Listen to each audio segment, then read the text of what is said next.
Hi, I got my copy of Home Designer Pro open, and I've drawn a mock-up of a property line with an arc on it. And I'm not going to share any fantastic tips or tricks here, but Home Designer Pro is not designed, and Cheap Architect is not designed to draw plot plans. Plot plans are designed to be drawn by state licensed surveyors who have dedicated software and specialized tools which they're trained to use to create these things. Okay? Their software is designed for drawing plot plans. This software also does plot plans. And that's my opinion. I want to get that out of the way. So, okay, you've got a polyline here with an arc in it. And the way I like to do this, I try to keep it simple because I'm not a surveyor and I don't have surveyor tools. Okay, I go over here to edit preferences when I'm ready to do the setbacks is what I'm talking about. And I go over here to edit behaviors. I'll set it to, if the front setback is 20 feet, which that's a common figure, I set it to concentric and 20 feet. Then I can click on the outside edge and copy it, and then grab a corner and pull inward, and it goes in exactly 20 feet. Well, let's say the setback, okay, let's keep this simple. Now I'm going to draw, I've got angle snaps off, and the point with angle snaps is the dimension is relative to the angle, which needs to be perpendicular to any point along the arc. And if the dimension is not perpendicular, it's not going to be true, because it's only true at a 90-degree angle. Okay. Math was not my favorite subject in school. Say that, and you won't get a dimension until you get a 90-degree angle in the software. Let's turn angle snaps back on. That's object snaps. There we go, angle snaps.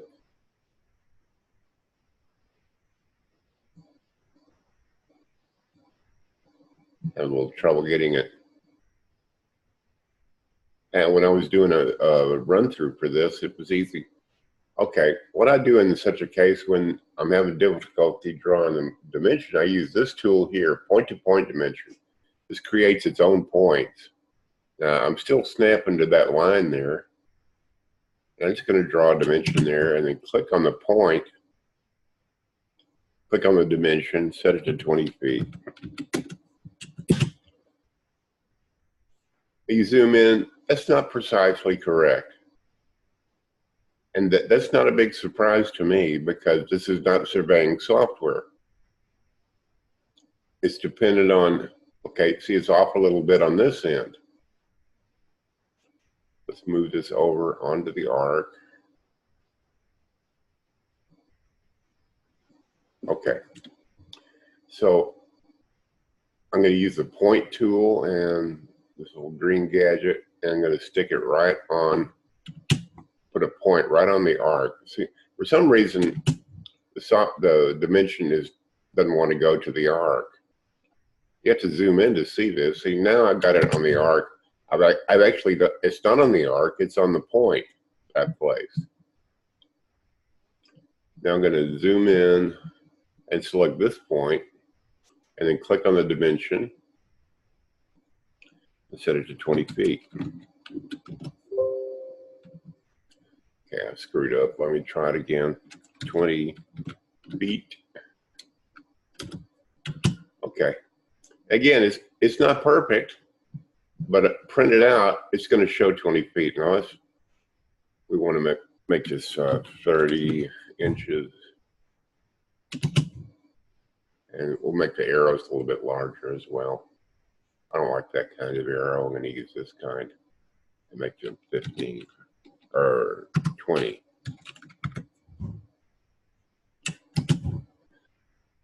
And this is 20 feet all the way. And this communicates that it's 20 feet all the way. I don't need to put a dimension over here and over here. Why would I make my job 100 times harder if I don't have to? Now, to set side setbacks, let's take a look at those. Now again, I've got the 90-degree problem. So that's the reason I said turn off angle snaps.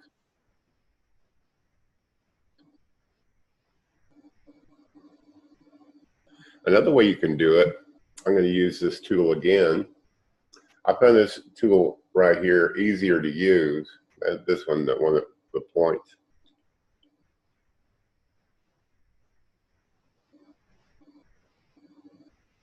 This should be 20 feet. And I'm not getting 20 feet. That's because the points aren't exactly where I want them.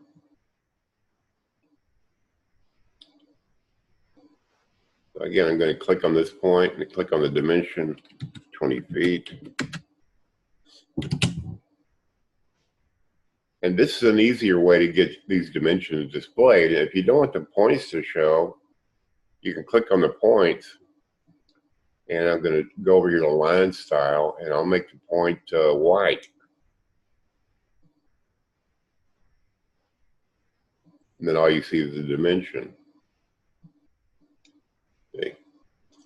Again, I'm going to take this and make it 30 and the arrow 20. You can set this up in defaults too. You don't have to do it on the fly.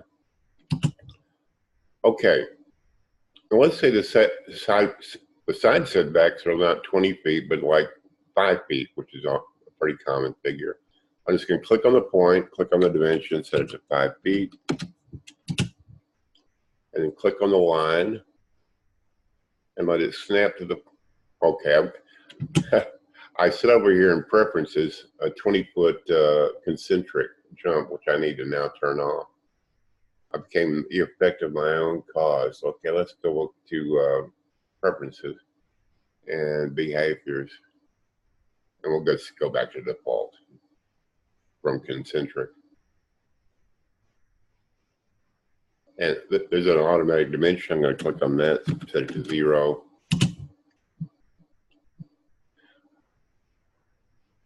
Okay, this is what you're probably running into. I thought I turned that concentric junk off. But let me check one more time, make sure I turn concentric jump off. I did, default.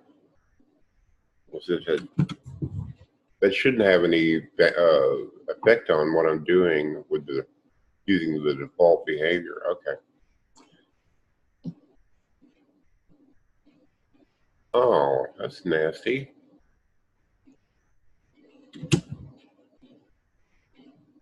Well, why is it doing that? Okay.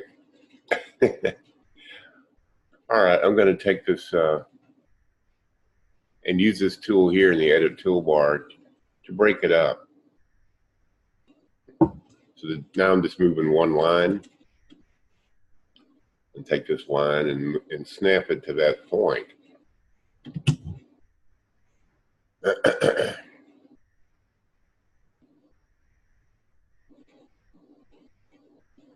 See, my point is that this software is not designed for surveying.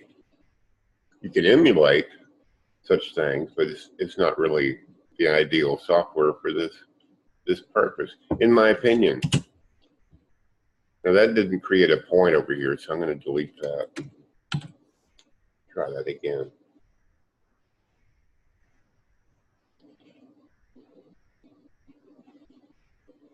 Okay, that's more like it. So when you have an angle like this, how are you going to calculate? Well, one way we can do it, I'm going to set it to 5 feet. and take this and use the parallel perpendicular tool and click on that edge. Now it's parallel perpendicular. It's also not precisely on the line. If you zoom in, you can ameliorate that some by just placing the point on the line, which throws off your dimension. And then you click on this point, click on the dimension, set it to 5 feet. Okay. Now, okay, I had to use this tool again to disconnect that from the polyline, and then snap it to that point.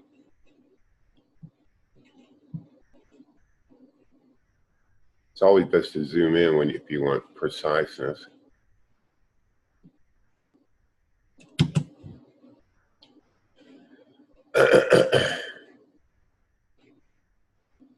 Okay, you get the idea. I use this dimension tool and not the usual dimension tool because it's just too freaking hard.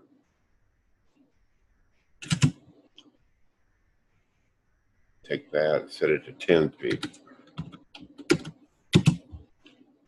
Now these lines are disconnected, okay?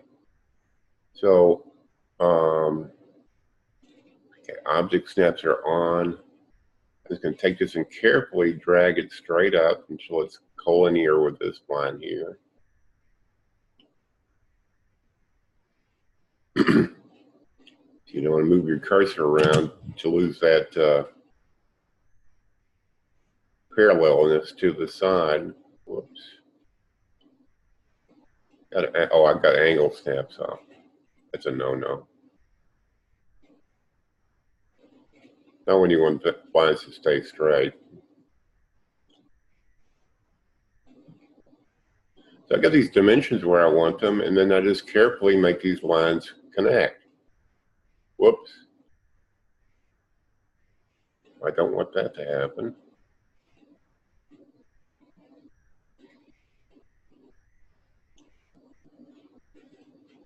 Arcs are kind of problematic.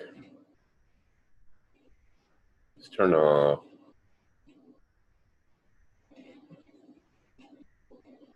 See, actually, I don't think I want object snaps on. I'm going to use the control key and try to stay on that arc and get it over in the neighborhood. Okay, I've still got 20. I often share this with people that I work with, and the purpose of the software is not to create a perfect world that's absolutely perfect and precise in every way. That's not the purpose. It's to communicate graphically to other design and building professionals your intentions. There's no point in creating a perfect site plan. See, I need to keep that on vector.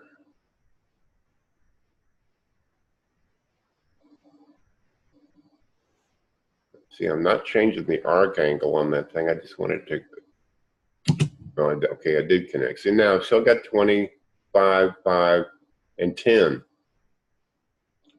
My point is, you work with the tools that you have, and like, if you can get a dimension in one place, why on earth would you draw one here and over here when you can't calculate an exact 90 degrees to the surface of the arc at a point? That doesn't make any sense to me. Draw one, and then it communicates for the entire arc. Draw one. When you look at site plans drawn by surveyors, they only put one dimension. They don't put 3. Because it's very, unless you have specialized software, it's hard to calculate a 90-degree angle at any point along an arc.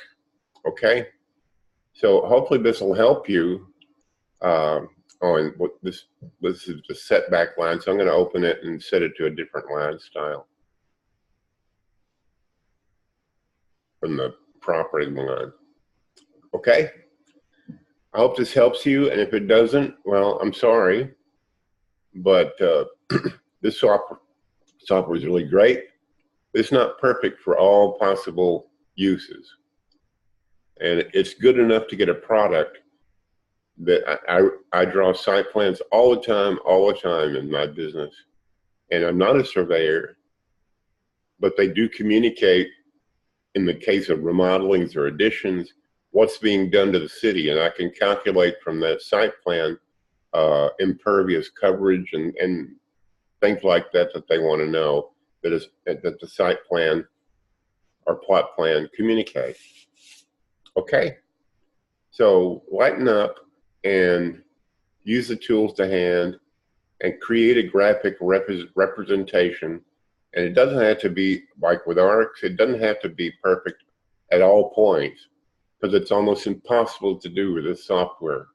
I've never been a surveyor, so I don't know if it's easier with specialized software, but I expect that it is. Good day to you. Thank you.